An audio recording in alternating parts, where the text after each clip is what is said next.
Yoga across the entire session for 52 minutes is less than slow walking for 6 minutes. Yoga done for 52 minutes is not even beneficial like slow walking done for 6 minutes. This was again picked by Britishers and they happily divided us and ruled us. Divide and rule policy.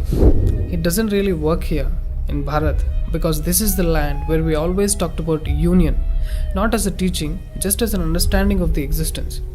Tell me, where is the division in the existence? The air that you breathe is coming from outside, which is connected to every other life. Doesn't matter how much you isolate yourself, the very space that you're living in is commonly shared by all life forms. There is no division at all. It's in the organic unity of the same atmosphere that we are all living in. When the sages observed this, they have designed methods to experience this unity with the universe. That is what yoga is all about. So basically, yoga is more important for idiots who are missing the connection with the universe and talking about divide and rule. On top of the yoga programs offered by those gurus, is it mentioned in the Hindu scriptures? And I will today demonstrate the yoga programs offered by these yoga gurus of this day is totally opposed to the Hindu scriptures. First, I will show that. Second, the yoga programs offered today started in the medieval times, not in the ancient times. That is called Hatha Yoga. And I will also show that Hatha Yoga is based on baseless science. The anatomy of Hatha Yoga, after investigating the Hindu scriptures, I will demonstrate it. Then we will look into the scientific evidence for the so-called yoga benefits. And finally, we will see the biblical perspective on health and yoga as a darshan. So these are the three questions that we are going to do today. And as I said, the yogas that is practiced partially based on the Hatha Yoga was rejected by Swami Vivekananda ji and Maharishi Dayananda Saraswati ji. Actually, Indus Valley civilization was not even a Hindu civilization. In the Indus Valley civilization and in Patanjali's Yoga Sutra, the first limb is yama or restraint. And Patanjali says, whoever wants to practice this yoga will have to be a celibate. He will have to be an unmarried person. Unless you are an unmarried person, you are a celibate, you have the vow of celibacy, you cannot practice Patanjali's Yoga Sutra. Now, if horse is so much important in the Rig Veda, and if horse is totally missing in the Indus Valley civilization, do you think that the Indus Valley civilization were Vedic people? No way. No way. Actually, we do not know much about the religion of the Indus Valley civilization. But what we know is that they were not Hindus. But Surya Namaskar is actually in this way, is not described in any single, not only Hindu text, any single Sanskrit text. Until the 18th century, it is not there. In a sacred and a purified place, place is very important. You cannot conduct it in an auditorium, you cannot conduct it in a public ground, you cannot conduct it in Rajpath. Description given in this book did not tally at all with the actual details. I therefore tore the book to pieces and threw them into the river along with the corpse. He threw away all these books along with the dead body to the river. And these are the same books that they come and try to impose upon our children.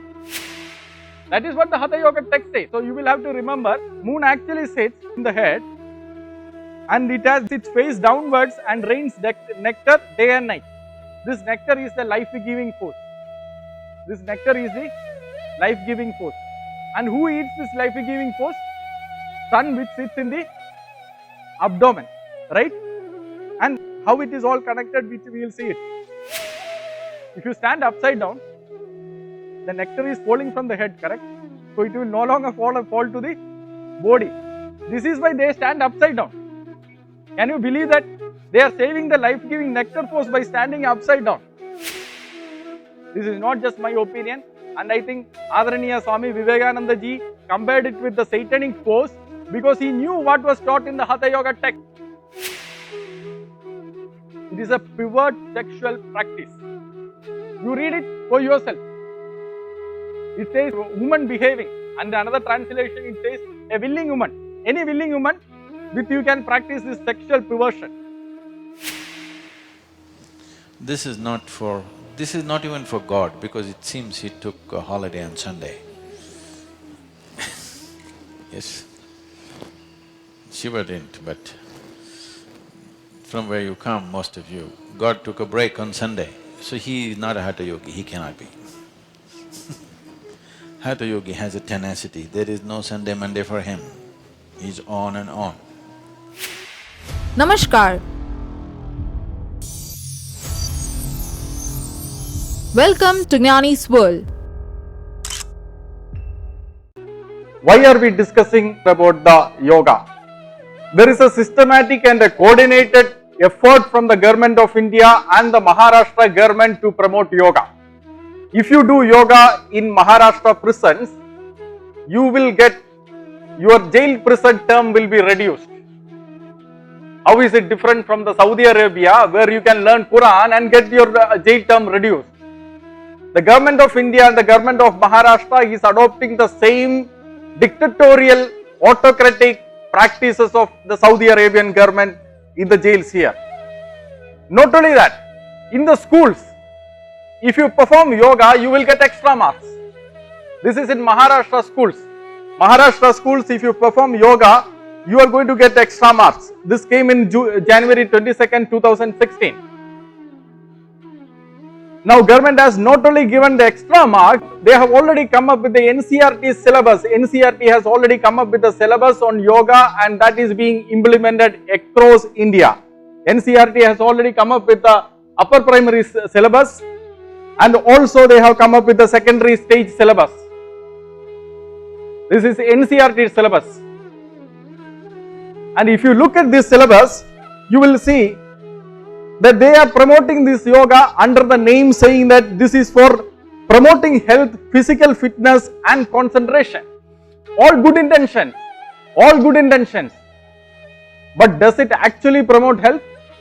Does it actually improve health, improve concentration? Those are questions that we will look at into this. Now, the Maharashtra government not only promotes the yoga, they have already assigned 2 yoga gurus to teach yogas in the school. One is Adaraniya Baba Ramdev ji and second is Adaraniya Sri Sri Ravi Shankar ji. Both of these gurus are already recommended by the government of Maharashtra to teach yoga in the schools. So the NCERT syllabus that the government has come up, is it similar to the yoga programs offered by these yoga gurus? Yes. If you look at Adaraniya Baba Ramdev ji's yoga program, daily yoga program, you will see a similar breakup. In the NCERT syllabus, the maximum weightage is given to the asanas, body exercises.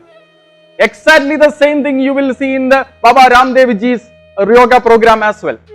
Second comes the pranayama, the breathing exercise. And if you look at all these things, the asanas have a higher weightage overall and the asanas, there is a lot of stretching exercises and there is a rhythmic motion. Postures are changed from one posture to another in a rhythmic way.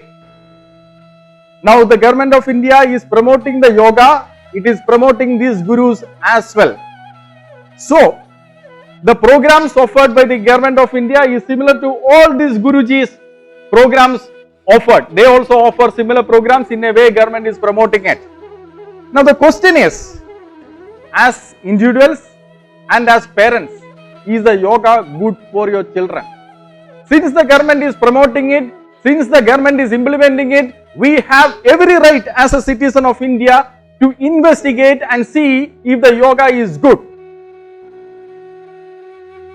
Now when we ask this question, one of the immediate response is, how can you claim, how can you even doubt this yoga's benefit? It has been practiced for thousands of years. Some say 16,000 years.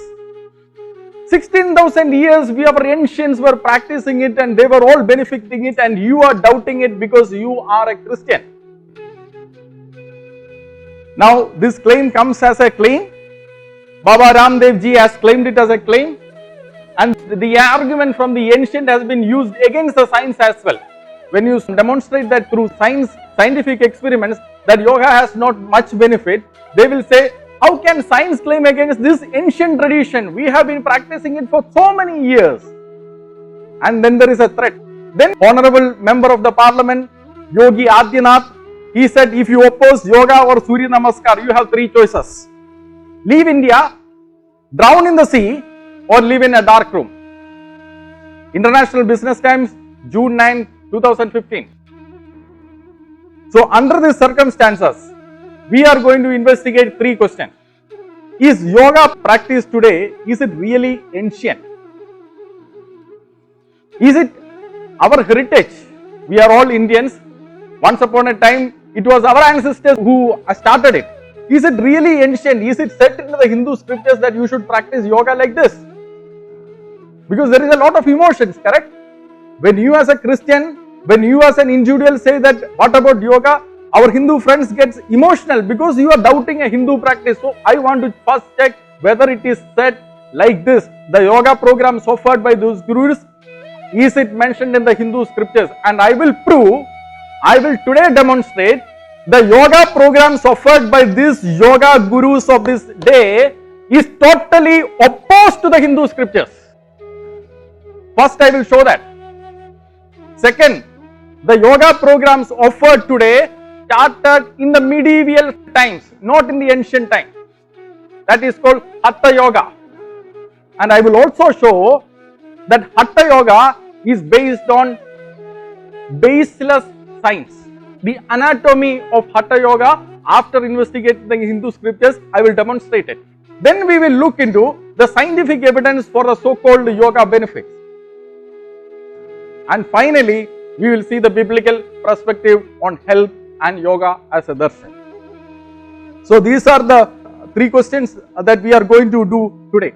And as I said, the yogas that is practiced partially based on the Hatha Yoga was rejected by Swami Vivekananda ji and Maharishi Dayananda Saraswati ji. I will give you evidence for that. Swami Vivekananda ji in the last century, he completely rejected the yoga that is being currently practiced. He compared it to the Satan. I will demonstrate it. I will give you evidence from his work. And that is the yoga that is now offered to us. So first we will look into what the Hindu scriptures say, because they did not reject because they were biased. Swami Vivekananda ji did not reject Hatha Yoga because he was biased against Hindus. He rejected it because it has no basis in the Hindu scriptures. And then we will look whether yoga is really beneficial for health, at least physical, mental. Is there any real scientific evidence for that? We will look into that. And finally, we will look whether yoga is compatible with the Holy Bible or not. So this, as I said, I have every right to investigate this as an individual citizen of this country and as well as a Christian, because it is our fundamental duty. Article 51A of H says it is a fundamental duty of every citizen to develop the scientific temper, humanism and the spirit of inquiry and reform. Since it is our fundamental duty, we are mandated to do it. And also as a Christian, the Bible mandates that we must test everything and hold fast what is good. So that is what we are going to do today. As a citizen, we are going to scientifically investigate it. And as a Christian, we are going to test, and if it is good, we will hold it. If it is not good, we will reject it. So before I start, let me give you a few basics. When we say ancient, medieval, modern, we use it generally very loose, in very loose terms. 200 years ago also we say it is ancient. No. When the historians say it is ancient, they say from the time when the actual writing came up to AD 500 is what they call as ancient. What they call as ancient is up to AD 500. And Romila Thapar, in her book History of Early India from Origins to AD 1300, she said in India's context, at least to AD 800 we should consider as ancient. So I will take any history book, any Sanskrit book, any Hindu religious book written up to AD 800 as ancient. And if the yoga that is practiced today is there in any of the books of the Hindu scriptures up to AD 800, then I will accept that it is an ancient Hindu practice. If it is after AD 800, then I will not accept it as an ancient practice, I will accept it as a medieval practice. Second, when I speak about Patanjali, I am not speaking about the brand.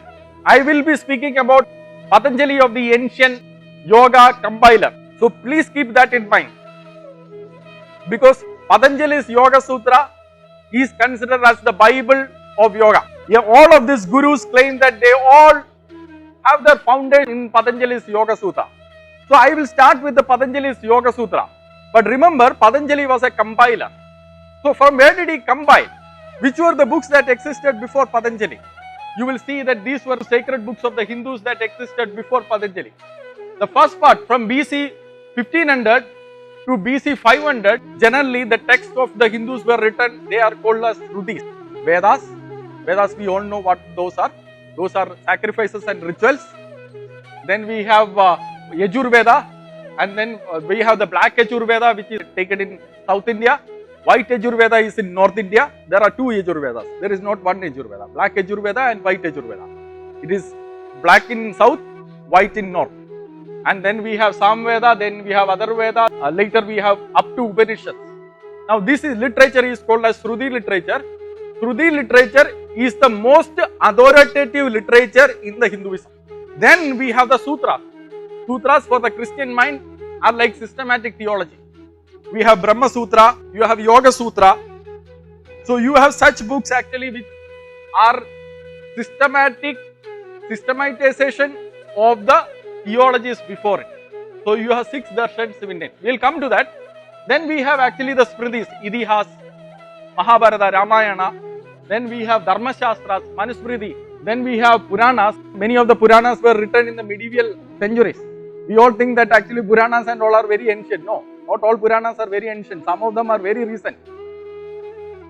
In fact, if you look at the Shrutis, Shrutis were written, or the Rigveda to the Upanishads were written during the Old Testament time.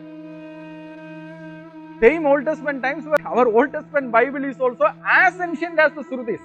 Please remember that in your mind. And then we have minor Upanishads. Up to 18th century, these Upanishads were written. These minor Upanishads were written up to the 18th century, 200 years back. And during that time, medieval time, the Hatha Yoga texts were written, and we will look into that. So please keep these basics in mind as we go to investigate. We start with the Patanjali's Yoga Sutra. Now what does Patanjali's Yoga Sutra say? How does it define yoga? It says, Yoga Chitta Vritti Nirodha. Yoga is the inhibition of mental process. Another translation says, yoga is the inactivation of mental process. Now does that sound alarm? It is the inactivation of the mental process. And you taught your yoga, you are selling your yoga in the school saying that it will improve your concentration. Whereas the yoga definition says it will inactivate your mind. Now, this is what you will have to remember. Patanjali was a very gentle man, and as an ancestor of ours, I respect him. And I will tell you why I respect him, though I disagree with him. I will tell you why I have huge respect for him compared to the modern day guru. Because he was a person who could be argued and impressed by reason. He gave reason that much importance. Now in Patanjali's worldview, there is a Purusha and Prakriti. Now Purusha, it is not exactly equal to the soul as Christians think, but we can say for our easy understanding, we can say Purusha is related to the soul. Now Prakriti is equivalent to mind and body. Remember that. Prakriti is equal to mind and body. And in the entire Patanjali's endure, it is actually inactivate the Prakriti, which is the mind and body, so that the Purusha can see itself. As it says, then the seer is established in his own nature. This is Patanjali's yoga. Now Patanjali's yoga, now note this, there are 4 chapters in Patanjali's yoga. First is the Samadhi Pada. In Samadhi Pada, Patanjali discusses about the meditation. Patanjali first discusses about the meditation. Then it is a Sadhana Pada, for the practice. And in the practice, first is 29 verses. Patanjali devotes himself again to discuss the philosophy. Now you must be thinking, in the modern day programs, asanas and pranayamas has high importance. Why didn't Patanjali come to it? What did Patanjali say about it? Now here is it. In the Patanjali's Yoga Sutra, in the 2nd chapter, Patanjali discusses about the 8 limbs of yoga, Ashtanga of yoga. Now remember this, in Patanjali's Yoga Sutra, you can go progress from one limb to another in a sequence, only in a sequence. Only after you complete the first limb, you can go to the second limb. And only after you complete the second limb, you can come to the third limb. You cannot shortcut it. I will explain it. And in Patanjali's Yoga Sutra, the first limb is yama or restraint.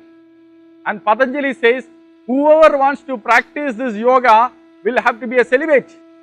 He will have to be an unmarried person. Unless you are an unmarried person, you are a celibate, you have the vow of celibacy, you cannot practice Patanjali's Yoga Sutra. Do you think that if they teach you this, they can promote this yoga here? Now my brothers and sisters, you might argue, oh, Patanjali said like that, but there might be exception. No. If Patanjali said in Yoga Sutra 2 verse 30 that you have to have this, in 231, he unambiguously and he very clearly said this, Sarva Bhuma Mahavridam. He said, Jadi Desha Kala. There is no difference. There are no exceptions based on the class, caste, circumstances, place, time. This is Sarva Bhuma Mahavridam. This is a Vridam. This is a great vow applicable universally. He said there are no exemptions to this Mahavridam. Unless you practice it, you cannot come to the second limb. And unless you come to the second limb, how do you come to the asana? How do you come to the asana? So are they practicing this? Now again, do you think that the ancient Rishi Patanjali would have taught this, how to overcome sexual disorders with the pranayama? He says celibacy is a Mahavridam, and you think that he would have taught all these things? Remember this, they are cooking up asanas and pranayamas as they go by. That is what I will come to it. These are not taught in any ancient scriptures. These are not taught even in the medieval text. They are just inventing it and giving it a name. In fact, there was one, Adaraniya Pattabi Jois. He was a yoga guru. He initially thought of implementing Patanjali's Yama and Nima and all. That was only until he went to California. Once he went to California and he got the hippies of California as disciples, he forgot about all those things. But Sarva Bhuma Mahavridam means even in California it is applicable. My brothers and sisters, what does actually Patanjali say about the asana? Patanjali says, Stira Sugha Asanam. Stira Sugha Asanam, posture has to be firm and pleasant. That's it, nothing much. Patanjali said, your posture has to be firm and pleasant. Now you might argue, oh, Patanjali is, though he said like that, that involves all these steps. That is what Yoga Guru BKS Iyengar argues. Though Patanjali said this, it actually involves all the steps, because if you have to be firm and pleasant, you will have to practice all that we actually are teaching. Is it right? We have two ways of testing it. As I said, Patanjali was a compiler, right? He was compiling from the previous text. So if we go back to the previous text, and if the previous text explains you how the asana should be, then that's it. And we can also take the later text. For example, Bhagavad Gita comes after the Patanjali's Yoga Sutra. If Bhagavad Gita explains this asana very well, then that's it. Correct? We can take the text before, we can take the text after. If the people after him understood it like this, and if he has compiled it from the sources before him, and if that explains the asanas, that is it. So let us investigate, let us start investigating. I personally believe yoga of any kind is only from Upanishad. And in fact, I quote this from Mahabharata, book 6, Bhishma Parva. It says that having recourse to that yoga which is taught in the great Upanishad. So it is only from the great Upanishads actually you have the yoga. But these days they don't claim like that. These days they claim it was there in the Indus Valley civilization as well. These days they claim that it was there in the Vedas as well. No. But we will look at there some of their arguments, because it is there in the NCERT syllabus as well. Not only the yoga gurus, even the government proposed the NCERT syllabus claims it. Now what do they say about the Indus Valley civilization?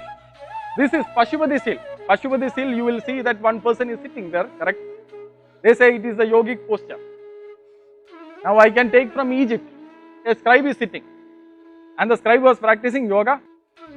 Now even if I take this as an argument, I get only one asana, correct? I get an asana where they sit.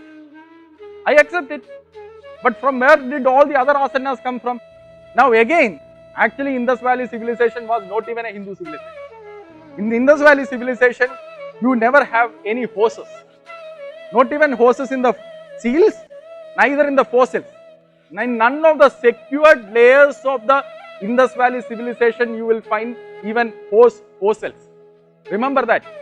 Now our Hindutva ideologists will bring some horse fossils from non-secured layers of the Indus Valley civilization. Please remember that. Whenever they cite a fossil of a horse, it is not from a secured layer of Indus Valley civilization. There is a big difference. If it is from a non-secured place of the Indus Valley civilization, the evidence would have already been corrected and it is not acceptable. Horse is very much required in the Rig Veda. Throughout the Rig Veda, if you read it, if you read the translation, there is no Rig Vedic religion without horse. Now, if horse is so much important in the Rig Veda, and if horse is totally missing in the Indus Valley civilization, do you think that the Indus Valley civilization were Rig Vedic people? No way. No way. Actually, we do not know much about the religion of the Indus Valley civilization. But what we know is that they were not Hindus. Again, if you look at the burial system, in the early Indus Valley civilization, it was only burial. It was only in the late Harappan culture, which is called as Harappan culture age, you will find cremation.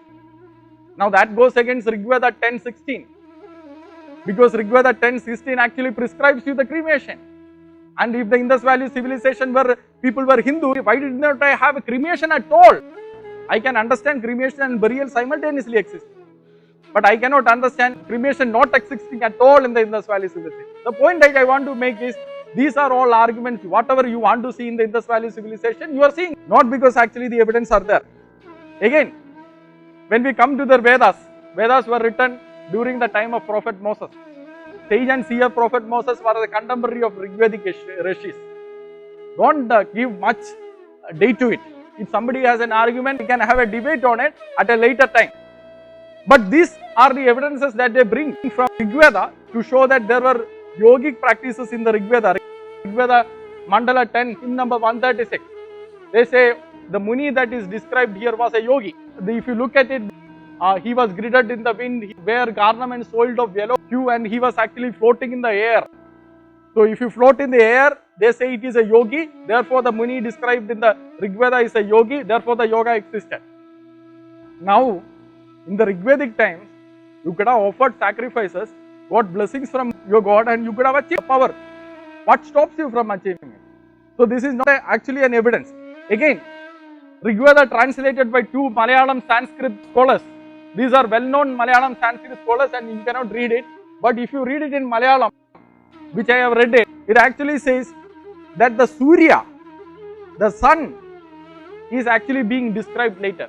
So if you float in the air, this is actually a description of the sun wearing yellow clothes.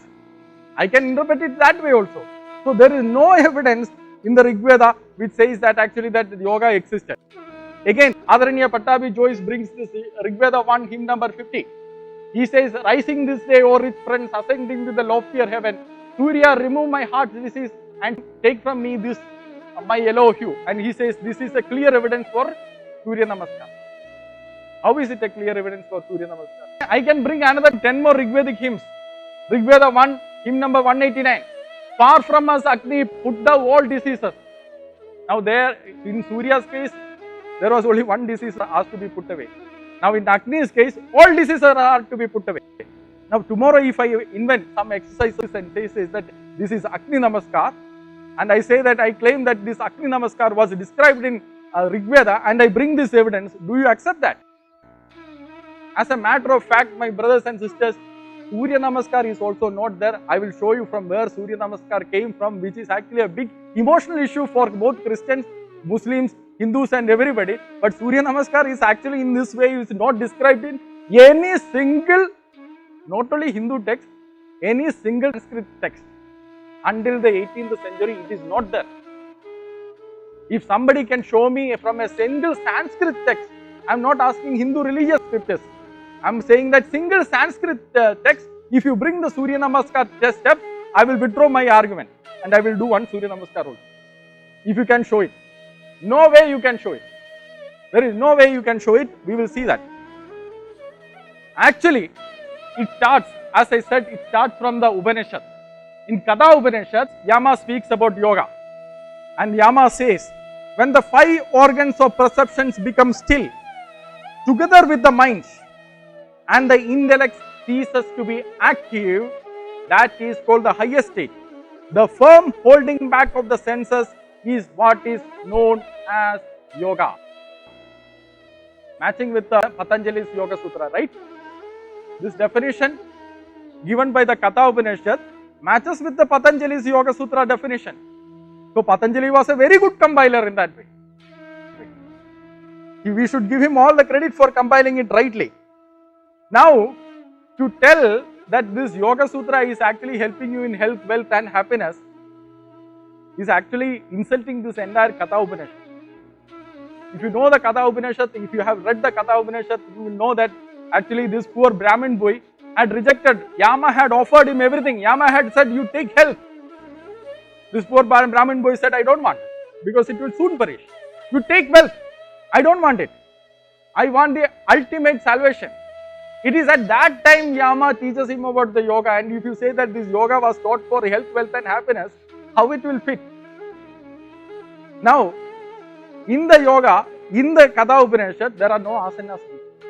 In the Katha Upanishad, there are no Surya Namaskars. But fortunately, then we come into another Upanishad, Sevastarva Upanishad, we will see a clear definition of asana now. It says in 8, the wise man should hold his body steady with the 3 upper parts erect. Body, neck, head. Asana definition is your 3 parts, body, neck, head. 3 upper parts should be straight. Now tell me, I am taken this photo from the NCERT syllabus. How is it an asana? 2 of them are not asanas by the definition of Upanishad, correct? Your stretching cannot be an asana. Because asana by the very definition of Upanishad, your 3 parts should be straight. And if your 3 part is not straight, it is not an asana. Again, breath it doesn't define it much. But in place, asana can be, yoga can be practiced in a particular place. It says, let the yoga be practiced within a cave, protected from the high winds. I thought those who oppose yoga should go to the dark room. That is what the Honorable Yogi Adityanath said. But Upanishad says, if you want to practice, you should go to a cave. Now, which one we should follow? If you oppose, you should go to a cave, or if you want to practice, you should go to a cave. Actually, Upanishad very clearly says, if you want to practice, you better go to a cave. Now, the point that I want to drive is this. Think about it. It is commonsensical. If meditation is your intention, which was the intention of Adaraniya Patanjali, ancient Patanjali, then you should have a quiet place, correct? And if you want to sit and meditate for a long time, tell me which posture is good. You should sit straight, right? If you bend and sit, after some time it will start paining. The best position to sit and meditate is sit straight. Very commonsensical with the intention, but the purpose definition given in the Hindu scripture. Now this is the yoga which they bring and teach us all very extremely dangerous and stretching positions, and they say that these were all mentioned in the ancient scriptures. No way. No way. In the ancient scriptures, it was a quiet place, sitting straight and meditating. Commonsensical and totally acceptable. Now, Maitri Upanishad, again another Upanishad before the Yoga Sutra, gives actually the 6 stages of yoga. Control of breath, withdrawal of senses, meditation, concentration, contemplation, absorption. Show me where is asana. You see how much important asana was for those people, right? Asana is not even mentioned. 3 of the Upanishads, 2 asanas is not mentioned. It was not important. It was not that important. It was you should sit in a straight and a comfortable place. That's it. Now this is the same asana. If you look at 1 hour 25 minutes of Adaraniya Baba Ramdev ji, 45 minutes or 50 minutes he spends for this. Was it so important there? Not at all. Now, we have seen the books before Patanjali. Now, Idihas comes after the Sutras. Mahabharata. Mahabharata, there are 884 references to yoga.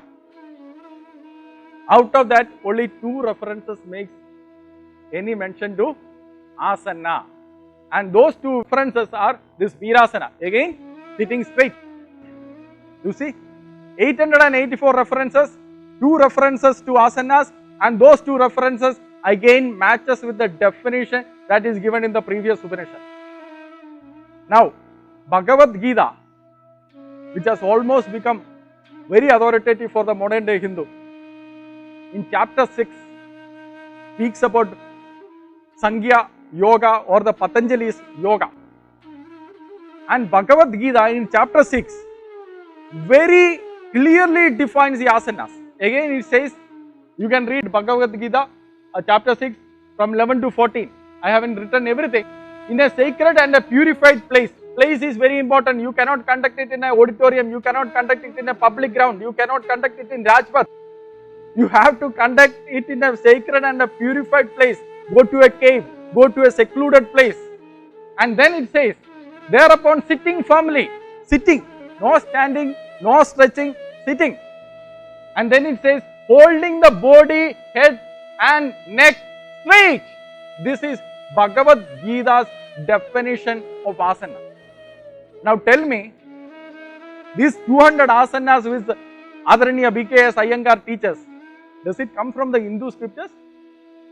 No, it doesn't come from the Hindu scriptures. At least it doesn't come from any of the ancient Hindu scriptures. We will see. And it says, he continues to say, fixed in the vow of celibacy. See, exactly as Patanjali's Yoga Sutra mentioned. Now, after this or along with this, we have the Vyasa's commentary on the Yoga Sutra. Again, it actually gives 12 different asanas. All of them are sitting asanas. There are no standing asanas. Similarly, Shankaracharya. This is Shankaracharya's Bhashya or Shankaracharya's commentary on the Yoga Sutra. You can check this book. Shankaracharya, Adi Shankaracharya, I think all of us know, Adi Shankaracharya is one of the greatest gurus that ever existed in Hinduism. It is Shankaracharya who started the Shankara Math. It is Shankaracharya who converted the Buddhist India into the Hindu India. It is this Shankaracharya who wrote a commentary. And in this Shankaracharya, he says, letting go to a pure place such as a cave in a holy mountain or in an isolate of river.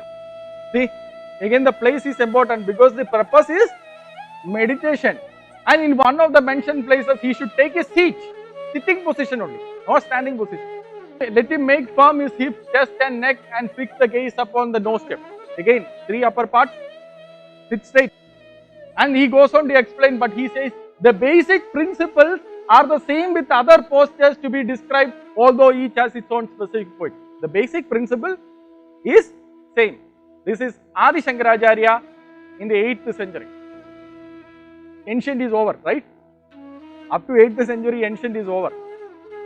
Now we will see all the modern day gurus. None of them are teaching any of the Hindu scriptures. They are not even teaching Srimad Bhagavad Gita. They are contrary. They are actually going against the book. If the book did not mention, you could have claimed that it is from the oral tradition. If there was an absence of definition, if the definition of asana was absent in the Hindu scriptures, we could have said, oh, we got it from our gurus. They otherwise claim it was passed down the oral tradition. But when the book clearly defines, the oral tradition cannot contradict the written tradition. The oral tradition should not contradict. Oral tradition can complement. Definitely oral tradition can complement, but oral tradition, if it contradicts with the written tradition or the written text, then what is the point of having a written text? Now they say, they all claim that is from Hatha Yoga. For Hatha Yoga, there are 3 texts. There are 3 basic texts. There are many texts, but these are the 3 basic texts. Hatha Yoga Pradipika, Shiva Samhita and Grantha Samhita. 15th century, 16th century, 17th century. These were when these texts were written. Now we will see Maharishi Swami Dayananda Saraswati in his autobiography. I am saying it is autobiography because you will see it in Wikipedia and other websites. You will see that Maharishi Dayananda Saraswati practiced Hatha Yoga. It is not right. This is his autobiography. This is not his biography. In his autobiography, he says, I had with me Shiva Sandhya, Hatha Yoga Pradipika and the other texts which I used to study during my travels. And he says in this text there was lot of human anatomy which was written which confused him. So he wanted an opportunity to check whether the human anatomy which is described in this text, like Grantha Samhita, Shiva Samhita, all these things were correct or not. So one day he was in the place of going by the river Ganges and he saw a dead body floating around. So he said this is the right moment to check whether the human anatomy described in this book is right or not. So he left his book, he bought the dead body and he took a knife and opened the dead body. He dissected the dead body. He cut the head, he looked at all these things, whether the human anatomy, especially written in Shiva Samhita and all, whether they are correct. He said, this is what he said, the description given in this book did not tally at all with the actual details. I therefore tore the book to pieces and threw them into the river along with the corpse. He threw away all these books along with the dead body to the river. And these are the same books they come and try to impose upon our children. Look, we will look now what is actually said. Now you are here.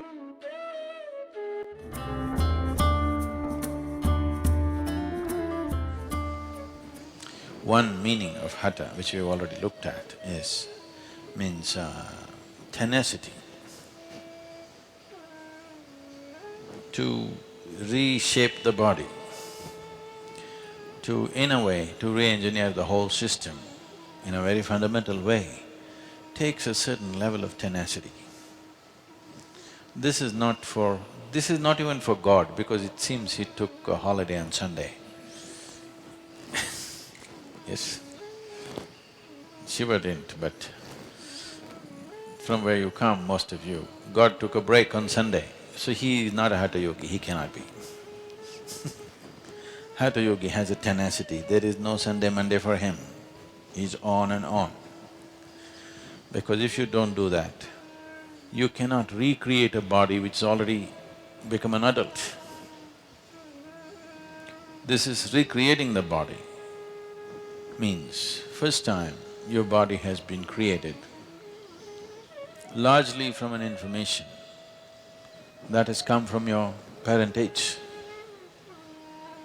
What memory their bodies carried, what was one, two come together and a more complex memory system is formed every time a child is born.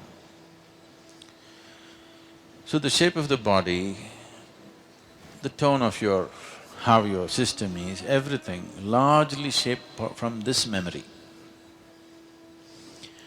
Now, if you are in a certain way, there are ways to do this. We can actually set up long-term experiments if somebody is willing to fund and do, we can show. Right now you trace back, let's say 5 generations ago, my great-grandfather, great-great-great-grandfather was a great guy. He was very intelligent, very physically fit and capable of many things. I want to become like him. We can do certain type of yoga so that we are able to largely take that part of the memory in your system. Maybe your father was a weak man, you don't want to be like him, you want to be like your great-great-grandfather. There are certain types of yogas to identify that memory and activate that memory to the maximum. That will not be the only one, but that will dominate. Hatha means, ha means sun, tha means moon. To draw directly from our parentage, essentially our parentage is sun and moon and planet, these are the three. The planet is the womb, sun and moon in some way are impregnating and this is happening. If there is no sun, there would be no life. If there is no moon, life wouldn't be the way it is right now, it would be probably some other way. So these three dimensions are playing an important role. So one aspect of hatha is to keep our parentage aside. My father, my grandfather, all these people, you keep them aside because ultimately all their lineage goes to sun and moon. You want to draw straight from that. That is what Hatha Yoga means. You bring such a balance that this intermediate transmission is lost and you draw directly from that as life was made. On the way, so much corruption has happened through millions of generations. You want to eliminate that and you want to draw straight from your father and mother. Sun is seen as the father, moon is seen as the mother. Before I explain this, I want to make one disclaimer. In no way I am disrespecting our ancestors. Because what I am going to say, you will think that our ancestors were dumb. No. The human anatomy they thought were actually similarly understood in many civilizations. But with the modern technology and science, we understood that what they said is wrong. Because I am going to explain certain things which will shock. It is not genetic re-engineering, human re-engineering and all. That is not the Hatha that is mentioned in the Hatha Yoga text. But there is no other civilization which takes the foolishness of the ancestors and packages it as a modern science. That is what I am worried. I am not worried about what is said in this text because they had no access to the modern science. I am worried taking this text and presenting it as a genetic science. That is what I am worried. So in no way I am disrespecting them. I am only questioning the repackaging of that. Now let us look to the text to see what sun and moon and what Hatha is. This is anatomy from the Shiva Samhita. Shiva Samhita I have taken directly from the Shiva Samhita, and now you will see the moon. The moon, it says in Shiva Samhita chapter 2, 6 to 7. This is what you need to understand. In the Hatha Yoga, human body, the microcosm is like the macrocosm. This is called the Brahmanda. And the moon sits in the head and it rains nectar. It rains nectar every day from morning to evening, morning to night, throughout 365 days, 24 hours, it rains nectar. And the sun which sits on the abdomen consumes all that. That is what the Hatha Yoga text says. So you will have to remember, moon actually sits in the head and it has its face downwards and rains nectar day and night. This nectar is the life-giving force. This nectar is the life-giving force. And who eats this life-giving force? Sun which sits in the abdomen, right? And how it is all connected, which we will see it. Now he has even misquoted this. He said, according to Hatha Yoga, sun is the life-giving force, correct? No. According to Hatha Yoga, moon is the life-giving force. And this actually matches with the Hindu cosmology that existed at that time. Hindu cosmology, if you read Bhagavad Gita, Sri Krishna says, I am the moon which gives the nectar of life. According to them, moon was the giving the life. So even he twisted that. Not only he twisted that, actually if you see, sun is in the navel and moon is in the head. Grantha Samhita, I have taken it from the Grantha Samhita. The nectar that comes from the moon is consumed by the sun and the life force is gradually being used up away. So how can you save this life force? The nectar that actually rains from the head, you stand upside down. If you stand upside down, the nectar is falling from the head, correct? So it will no longer fall to the body. This is why they stand upside down. Can you believe that? They are saving the life-giving nectar force by standing upside down. Now this is all presented as a big science. There is no big science. This is actually baseless science. Grantha Samhita chapter 3 verse 28 to 30 and Grantha Samhita chapter 3 verse 30 to 35 in different translations. Now this nectar that actually is raining from the head, from the moon, if you can save it, one way is to stand upside down, but you cannot always stand upside down, correct? So there has to be other ways of saving it. Other ways of saving it is in Hatha Yoga Pratipika chapter 3. Tongue, your tongue, you start cutting. At the end, that tip actually you start cutting, and in 6 months actually this connect is totally given. So you can extend your tongue. This is given. This is called Kechari Mudra. And this mudra is a big mudra. This mudra is the mudra of mudras. Your tongue, you totally take it out, disconnect the end part, and then you twist it. The tongue can keep it. Because when you twist it and keep it, then it stops the nectar that is actually raining from the head consumed by the sun. This is done even now. There are some of our Hindu friends who does even now. Kechari Mudra. Fortunately, this is not taught in the NCERT syllabus. Fortunately, this is not even taught by the modern day gurus, because if they teach it, people will expose them. People will know that this is what their science is. But if you practice this Kechari Mudra, you will get an excitement. That is true. You will get a special feeling. That is why some of them do it. But how does it work? Actually, it works like the choking game. You know the choking game which is practiced by the US kids. They choke themselves. If they choke themselves, if you cut off the oxygen to the brain and suffocate yourself, and when you suddenly release it, you get a big excitement. This choking game is what is they are playing as Kechari Mudra, and they are saying as that it is a nectar. But though fortunately it didn't teach the Kechari Mudra, the NCRT syllabus speaks about the Bastrika Pranayama. Fast you breathe, rapidly you breathe. Rapidly you breathe, and some of these yoga gurus says you are oxygenating yourself. Nonsense.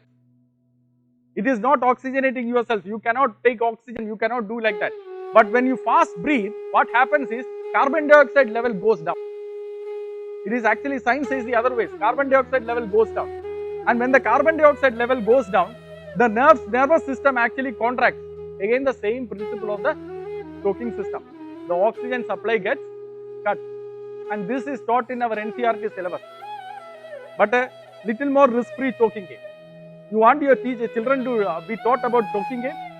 In the US and UK, they are trying to prevent it. You can go to the internet and see somehow they want to stop the teenagers from doing it. And India, we are promoting it. Choking game by other name. Now, my brothers and sisters, this is what Bastrika Pranayama is all about. Bastrika Pranayama, when he does it, it actually awakens the Kundalini Yoga. Now, you all know about it, all those who have heard about it, but this is the feeling. This is a feeling that they get, and they think actually they have attained a spiritual awakening. They haven't attained any spiritual awakening. This is actually just a choking game by another name. You must have the necessary sadhana. Otherwise, no memory, no consciousness, this will go… People may die soon. It's possible. If one distances himself from his genetic memory and does not do the necessary work that is needed to rebuild the system, his system may collapse within a certain period of time, because it's the memory that is in the genetic substance which holds the body in a certain level of integrity. Why one person's body seems… Adaraniya Sadhguru actually says that if you don't practice this, you might die. If you don't practice it properly, your system may collapse. Actually, it is true. If you practice it in a risky way, the children can actually die by doing all this practice. He admits it, but he says it is a re-engineering process. If you don't do the re-engineering correctly, then you might try. It is not the re-engineering process, it is a choking game. In the choking game, if you don't do it properly, don't take out the tongue at the proper time, you will die. Now, I am going to explain something more. This will shock, but before that I wanted to tell what Swami Vivekananda ji had to say about the Hatha Yoga. This is not just my opinion, and I think Adaraniya Swami Vivekananda ji compared it with the satanic pose because he knew what was taught in the Hatha Yoga text. And Swamiji was asked that whether he has the siddhis, whether he has the powers that is granted by the Hatha Yoga yogis, he said, what have those things to do with the religion? He asked, do they make a man pure? The Satan of your Bible is powerful, but differs from God in not being pure.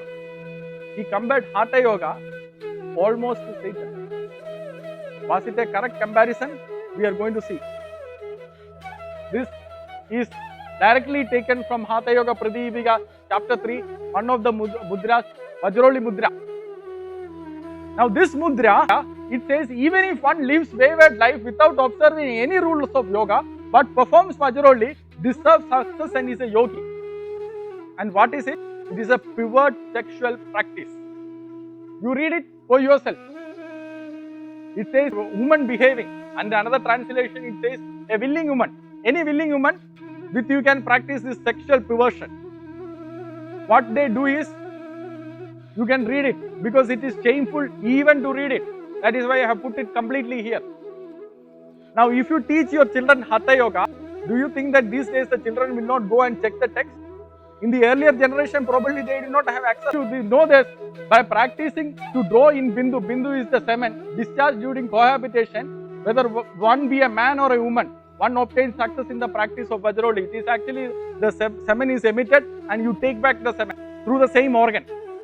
This perversion, if you practice it, you have attained the status of a yogi. This is given in Hatha Yoga text. You can go Google it. These your texts are even available. You can actually take it directly from the internet. Do you think that our children, if you give Hatha Yoga a status, do you think that our children will stop at what you teach? No way. Our children are going to see my parents and my teachers told Hatha Yoga is a great science. Let me investigate more. And when they investigate more, they see all this perversion. This is why Swami Vivekananda ji compared it to the Satan. Again, there are other mudras. Only different kinds of Vajroli. Now this is even more worse. The Bindu what they say is the semen. Discharged in the practice of Vajroli should be mixed with ashes of the cow dung. And then it should be applied into your body. What a great practice, what a great science. It is called re-engineering of genetics. This is what is there in the text. I am not making it up. Now you decide whether you want to practice Hatha Yoga or not. This is the basis of Hatha Yoga which they will not tell you. They will say sun is the life-giving force, moon and the sun and the moon and the earth, mother. So it is all re-engineering. That is all cooking up stories. This is what is actually sun, moon and how you preserve the nectar.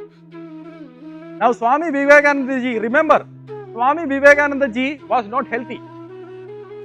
So at one time, he thought of using Hatha Yoga, then he stopped it. He did not even go into the first step, he stopped it. This is given in the complete works of Swami Vivekananda, volume 7, Conversations and Dialogue. Swami Vivekananda ji, despite having health issue, he did not do Hatha Yoga. If Swami Vivekananda ji did not do it, why should you do it? Tell me, why should you do it? Tell me, why should you practice it? Make your children learn all this baseless science. Now you must have seen this, including our Honorable Prime Minister sitting in the Rajpath and inhaling through one nostril and exhaling to the other, right? Now you want to know about the science of it, right? I'll tell you the science. Now you go to Adaraniya Baba Ramdev ji, he will say it will cure lungs, it will cure cancer, it will cure anything. But actually the science is this. Now there are many nadis, correct? How does the nectar from the moon travel to the sun in the navel, correct? You must wonder how does it travel? So for it to travel, there are some channels, there are some nadis. So in Shiva Samhita, actually it says that there are 350,000 channels. These are big numbers, so you don't have to worry about it. From 350,000 they will come down. So from 350,000, he says only 14 are in principal one. So you don't have to remember 350,000, you will have to remember only 14. Out of the 14, only 3 are cheap. So basically you will have to remember only 3. 350,000 is only to excite children. Oh, 350,000, nobody will name 350,000, only 14 are named. Out of 14, only 3 are important. Actually there is a one nadi which goes straight, and then on the right side, when you look at like this, on the right side is the moon nadi and the left side is actually the sun nadi. So the moon nectar falls through this and the sun nectar. Now the question is, if the nectar flows through this channel, if this channel is impure, can the nectar flow correctly? No, correct? So to clear off this channel, they thought that since you have this nostrils, it actually is a tube which is going on. We know from modern science actually it is only one, right? So they stop. If you have a tube, if you have tube with the two ends, how do you clear off the dust? You close the one end and you blow air into that one side, and then you open it. That is the same logic. You inhale through the one, stop the other one, and then exhale to this.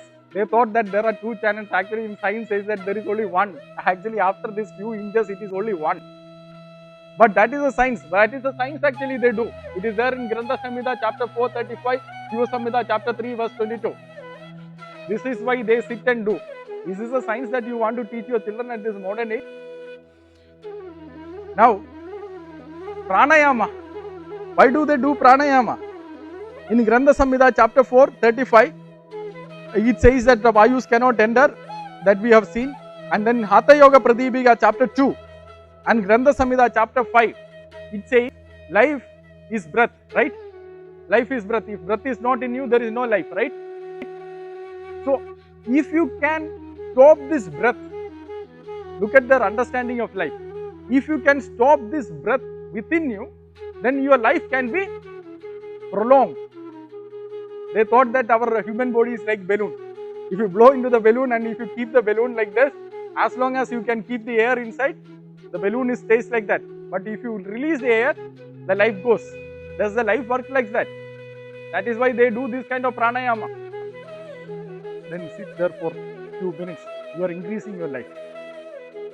This is the original explanation. Now, because they cannot tell you what the original explanation is, they will come up with many other explanations. Again, other cleansing process. Now you have seen one cleansing process. You have seen other pranayama. Prana means breath. Yama means restraint. Restraining the breath. Now there is another cleansing process. Incidentally, it is mentioned in the NCERT. They don't ask the children to practice it, but they mention about it. These are 6 cleansing processes described in the Hatha Yogic text. And then they go on to say, name those, and they say, these are beneficially used to clean the internal organs of the system. You are teaching your children that some of this cleansing process is beneficially used to cleanse the internal organs. I am showing you one. Grantha Samhita chapter 1, 40 to 41. Let him swallow slowly a thin cloth, 4 fingers wide. Then let him draw it out again. This is called Vastra Dauti. You actually swallow 4-finger wide cloth inside. Do you think that it is a healthy practice? The NCERT syllabus says this is used to cleanse the internal organ. My brothers and sisters, if an external object goes into your body, it is actually harmful. Even when doctors actually check, they do the sterilized one, not the ordinary cloth. You put it inside, actually it can turn your intestines also upside down. This is what NCERT syllabus teaches. This is what our government wants to take us into a modern advanced world by teaching all these things. And it says it can cure leprosy. Look at their understanding about the leprosy. Now, as I said, I don't have any problem in this anatomy described in this book, because this was written at an age when they did not have the advanced technology to learn it. That is why I showed you, demonstrated to you that even in China they had such kind of thing. But to package it now and teach us is a wrong thing. That's what all I am saying. Now, I don't know why our Hindu friends wants to promote this Hatha Yoga. Because Shiva Samyada and Hatha Yoga Pradipika actually mocks that Veda. Hatha Yoga Pradipika says Vedas and Shastras are like ordinary human, ordinary public. You can understand what they mean by it. But the mudras they teach is like a secluded, respectable woman. I want to ask my Hindu friends, do you want me to consider your Vedas and Shastras as ordinary public human? But that is what the Hatha Yoga text says. Even Hindus should oppose it. That is why Swami Vivekananda ji opposed it. That is why Maharishi Dayananda Saraswati opposed it.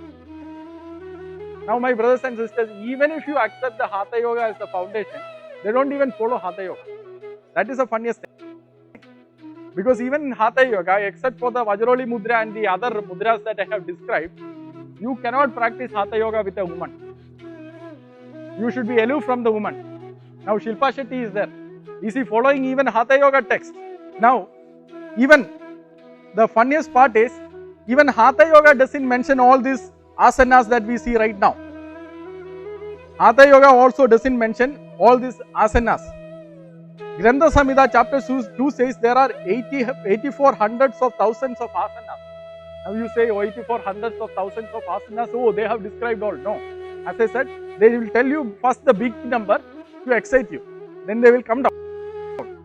He says, out of that 84 are important. He has come down to 84. Now then he says, of which 34 are useful for the mankind.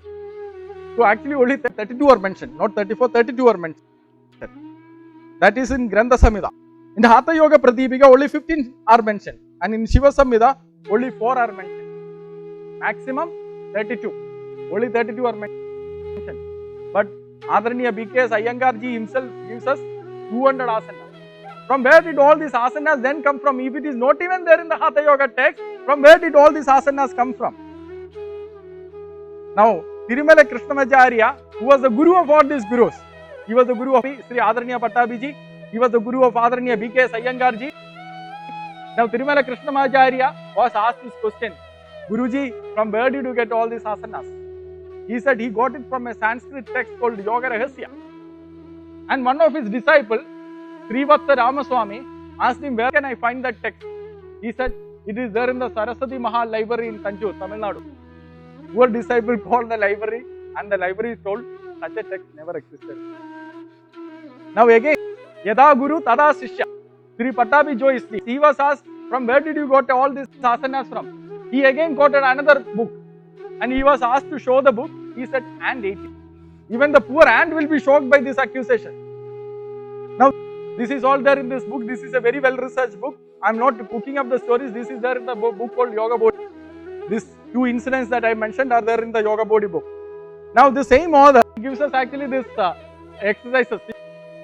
The first one is a Western one, the published in 1889, Western style. Now, the same thing, 1966, Krishnamacharya practices it. So, you know from where it came from, correct? This is the actual Yoga Rahasya. It is taken from Western gymnastics, circus, and the other practices. Again, April 1889, you see the first photo. That is a Western guy. 1966, Tirumala Krishnamacharya. Again, if you sit like this, then this is Western gymnasium. If you fold your hand, then it becomes asana. You see actually where this asanas come from. It is not even there in the Hatha Yoga text. Now there is one book by Bihar School of Yoga. This is the book Bihar School of Yoga. They have published this book, and in this book they were honest enough to say about the Surya Namaskar. It says this dynamic group of asanas is not a traditional part of Hatha Yoga practices, as it was added to the original asana group at a later time. They don't mention the type. At least they were honest enough to admit that Surya Namaskar was never part. Now where did this Surya Namaskar come from? Where did this Surya Namaskar that we stand straight, then actually touch your feet without bending your knees, from where did this come from? This comes from this Maharaja. He has written a book, The 10-Point Way to Health, Surya Namaskar. Srimad Balasavir Pandit Pranadi, Raja of Aunch Pune. This Raja was a well-beloved Raja. Again, I respect him just as I respect Patanjali, ancient Patanjali. Because if you look, I'll tell you the reason why I respect him. When he wanted to introduce Surya Namaskar, though he was a Raja, he called the public and he explained to them. And only after getting the agreement, he introduced it. See, even in an autocratic country, he was more democratic than our democratic leaders. And then he wanted to test it. So I trust him. If he says something, I trust him. So he said his parents used to practice some Surya Namaskar. I trust him. I don't go and ask for a book that is eaten by hand. I trust him at his word. But he says he made several changes. He says in chapter 10 in the same book, Evolution of Surya Namaskar, he says there are several changes that he made to the Surya Namaskar. In the initial Surya Namaskar, you don't have to stand straight. You can stand like anything. And when you bend, you don't have to keep your knees straight. If you want to touch your feet, and if you don't have to keep your knees straight, is it an exercise? Anybody can touch. But if you want to keep the knees straight and then touch, it becomes exercise. He says he is the one who introduced it. He is the one who introduced it. And it was not necessary to stand erect at the beginning. It was not even necessary to stand straight. And nor was the foot brought along line with the palms. These exercises and all he introduced in the last century. So the Surya Namaskar that you see right now, and which they claim that the ancients were practiced, were introduced in the last. This is how ancient it is. Now we have seen about the asanas, we have seen about the Hindu scriptures, we have seen about how these asanas came from, we have seen how the Surya Namaskar came from. Now Adaraniya Sadhguruji said that if there is a way to test, we would have tested it. There is a way to test. We will now test very quickly. We will check whether it is actually beneficial. For the physical activity, the golden standard for measuring the physical activity is VO2 max. V stands for volume, O2 stands for oxygen, max for maximum. The maximum intake of oxygen that you can take. This is not a test actually created to test the yoga. This is a test. This is actually a criteria used in American Heart Association, US Army, the science of running. Even if you go for a test, physical fitness, actually they make you run in the treadmill actually because of this criteria. And this criteria, There were several studies which were done. There were several studies. Some showed that okay, yoga is beneficial. Some showed that yoga is not beneficial. So in 2007, they wanted to settle this question for once and for all. And in 2007, they brought the best of the researchers from Columbia University and Brooklyn campus, some of the best known names.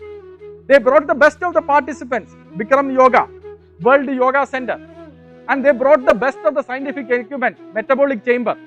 So they have done design, participants, methodological measurement, everything was the best that was available. And what is the result says? Here is the result. Yoga across the entire session for 52 minutes is less than slow walking for 6 minutes. Yoga done for 52 minutes is not even beneficial like slow walking done for 6 minutes. And any saving grace is actually only the Surya Namaskar created or recreated by the Raja of Hounds, Honorable Raja of Hounds. That comes at least close to the slow walking. If you can walk fast in the treadmill for 6 minutes, it is far better than doing the entire yoga for 52 minutes. Which one will you? If you want to choose an inefficient system, go and teach your children inefficient system. As far as physical activity is concerned, there is no scientific evidence that it actually benefits you. And then the conclusion says, it's actually lower levels of physical activity similar to walking on a treadmill at 3.2 km per hour and do not meet the recommendation. This is the conclusion drawn from that research. Now, why do you want to do entire yoga for physical? As far as physical activity is concerned, it is an inefficient. Now, what about the mental health? Mental health, the status of the research, it came in the alternative complementary medicine because this is actually promoted as alternative complementary medicine also. The research said they have actually studied all the researchers because if you go to Google, you will find several of the research studies says that it is beneficial, it is not beneficial, so you are confused. So the peer review, they reviewed all the researchers and they said there is no research we can actually trust as of now because they are all invalid estimates. As of now, there is no research actually which proves that it is actually good for the mental health. For example, again for sleeping, you think that yoga actually helps you in mental health and sleeping.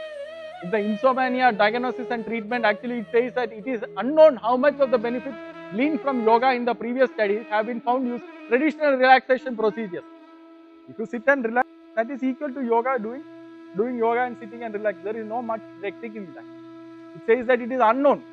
Unless some studies like the physical activity where it clearly established that it is not beneficial, as of now we don't have a valid study to claim either. Now, if you want me to bring studies, I will also bring studies. This is in 2016. Attending church is the key to good health, mental health among the Europeans. Now tomorrow onwards, you please start attending church because your mental health will improve. Done by London School of Economics. This came out, but we won't use it because this is not how we promote the Christianity. We won't use it. First of all, we will have to see whether these are valid values. This is done, the design, the study and all that done. But just I wanted to show an example saying that if you want to bring studies, I can also bring 100 studies saying that Christianity, attending the church itself is good. But there has to be a clear study to prove it. Now you can ask, who cares? Why bother? There is no harm, right? Who cares about your physical activity? I actually am doing, probably it doesn't help my physical, it doesn't help my mental, fine, who cares? I will do it. Now, there are injuries if you do the yogas. Injuries can happen. 2014, only the emergency, they have done a study for the last 10 years, 2001 to 2014, 29,590 cases, emergency cases alone were admitted in the US. Now, emergencies are tip of the iceberg because not every yoga injury you will go to the emergency, right? Now, again, National Institute of Health, US, they did a study. 76 of the reported cases, they took 76 cases and they studied those 76 cases and they said 66 of cases had no preconditions that were associated with the adverse event. 66 out of 76 would have been saved if they did not do yoga. They did yoga and then they injured themselves. That is what the National Institute of Science says. Now you might say that this is all US study. Bring me an Indian. Here is Dr. Ashok Rajagopal. Dr. Ashok Rajagopal is actually well-known ortho in India. He says he has performed knee replacement surgery on a number of leading yoga gurus. This is India. You want to do knee replacement? Please do yoga. They don't tell you, but this is a doctor who has done knee replacement for them. And he says, this is the same, even the US study identified this, Vajrasana actually is one of the dangerous positions. This is a dangerous position for you to sit. Now you might ask, if this is so dangerous, this is so injurious, why is the US actually allowing it even as an alternative medicine? The US allows it with a clear National Institute of Health says, performed under the guidance of an experienced and medically trained yoga teacher. See, if you have a specific ailment, they might suggest you a specific exercise. That is what the US does. Under a medically trained yoga teacher. Do you think that the yoga teachers prescribed to our Maharashtra schools are medically trained? I want to see their medical certificates, their educational certificates. They are not trained. We are actually promoting a dangerously, actually it is going to morally and physically harm our children. In fact, American Heart Association, in 2013, they have a scientific statement. Actually, they not only studied yoga, they studied all the alternative medicine, and this is what they had to say about yoga. Thus, the writing group ascribed yoga to class 3, no benefit, level of evidence 3. What is class 3? Class 3 is no benefit, may cause injury. Not recommended at this point of time. As far as physical activity health is concerned, it is against it. Mental health, we do not know. Heart, if you have BP, please don't practice because it is level C. Now, let me conclude by asking, is the yoga compatible with the Holy Bible? Hatha Yoga as a package, is it compatible with the Holy Bible? It is not. But some of the circus steps, some of the gymnastic steps which they promote it as asanas, if it is proven to be beneficial, only those steps under the guidance of a medically trained person, probably you can do it, but not as the entire package.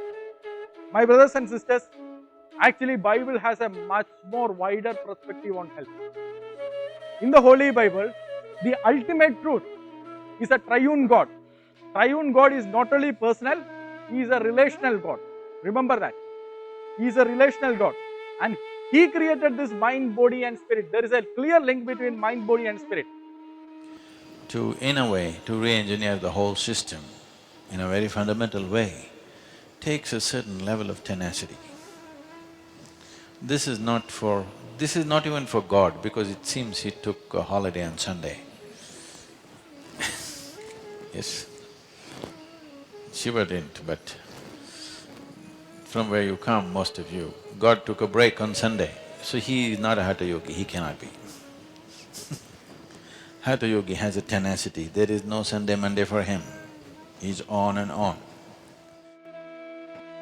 Now you have heard this video before that he says that your God cannot be a Hatha Yogi. First of all, God does not need to be a Hatha Yogi, He doesn't have anything to re-engineer, He doesn't have anything to be made perfect. Now after learning Hatha Yoga, I am thankful that God is not Hatha Yogi.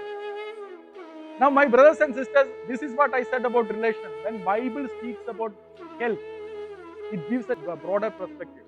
6 days you shall do your work, and on the 7th day you shall rest. Your ox and your donkey may rest, and the son of your female servant may be rest, and the stranger may be refreshed. This is what the Bible speaks about the relaxation. My brothers and sisters, I am challenging the Hatha Yogis to work 7 days per week and do Hatha Yoga. I am asking our Hindu friends to work 7 days per week throughout the 365 days. Can you do? No, you need at least 1 day rest, right? That is prescribed by the Holy Bible. And this relaxation technique that the Bible has taught is not only physical, but it actually transforms the entire society. You know, Yerugundala Pereya from Ongole, Andhra Pradesh. He was a pioneering missionary there. He was once a Raja Yogi, and then he became a Christian. He was a Dalit, and through him many other Dalits in Ongole became Christians. And when they became Christians, there were 3 laws made to them, and one of the law was you will not work on a Sunday. Now when the Dalits said that we will not work on a Sunday, the upper caste got agitated. How can you tell me that you will not work on Monday? You have to work whenever I want.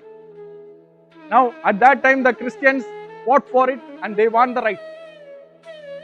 What I am trying to say is not only the health, it actually sets you freedom. Right? You are not a slave of your company owner. One day is for you. You are not a slave of the upper caste. Dalits have one day free. This biblical relaxation technique is completely revolutionary. My brothers and sisters, again, law regarding the leprosy. You have seen actually how they cured the leprosy in Hatha by inserting the cloth. But in the Bible written in the Rigvedic times, as I said, Prophet Moses was a contemporary of Rigvedic Rishis, Vedic Rishis. He said, he shall be unclean all the days he has a sore, he shall be unclean, and he shall dwell alone, and his dwelling shall be outside the camp. Isolation. My brothers and sisters, in the 18th century beginning, in Denmark, the leprosy spread like a plague. At that time, science did not have the knowledge that it was actually a bacteria. So they did not actually isolate anybody. But the biblical preachers started preaching to them that you must isolate because it is a biblical principle. And finally the government, because it did not have any other option, they did it. And as a result, leprosy came down. It was only later, in 1873, it was in Norway in the 17th century, it was only in 1873, after 3,500 years after Prophet Moses said, the science discovered the reason for the Mosaic law, which is more scientific. I am thankful to God that Prophet Moses did not patent this idea. If he had patented this idea, or our isolation whenever there is a plague, we should have had paid to him. Now, Bible can create Swachha Bharat without cess. Deuteronomy chapter 23 verse 13 to 14. You shall have a place outside the camp. You shall dig it and turn and cover your refuse. Indian Express says that the biggest stumbling block to Swachha Bharat is not the lack of enough toilets, but the difficulty in convincing people to start using them. So I am only hoping, I was only wishing that we had a similar foundation, that the biblical foundation which came to the Israel and the others. Swachha Bharat without cess. My brothers and sisters, as Christians, I want to ask a question. As Christians, what is your Christianity? You also have a Purusha. The problem, the danger of the current day Christianity is they think just like the Patanjali. You have a Purusha and you have Prakriti, which is body and mind. Body and mind should not be there in the spiritual at all. If you go to any normal Christian and say, what mind? Why should we think? Why should we involve in the social activities? But there is a close link between body, mind and spirit. Bible doesn't differentiate it, neither we should differentiate it.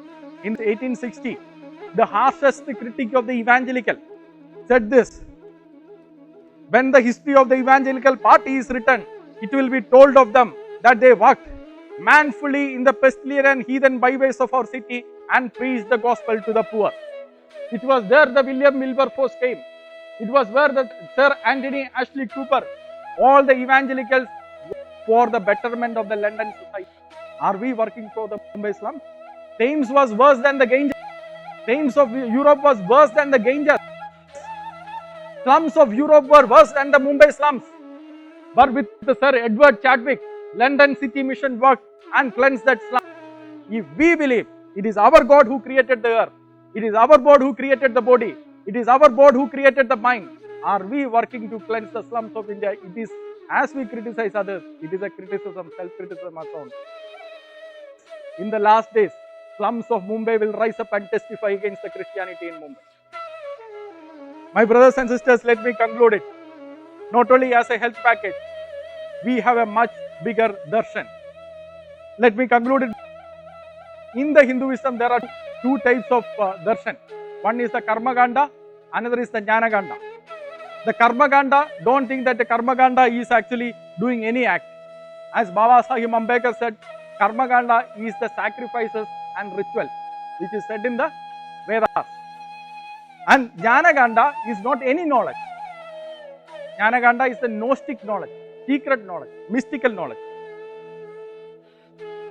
And even Vivekananda ji has actually said about it. Karmaganda includes various sacrifices and ceremonies, of which the larger part has fallen into the disuse of the present age.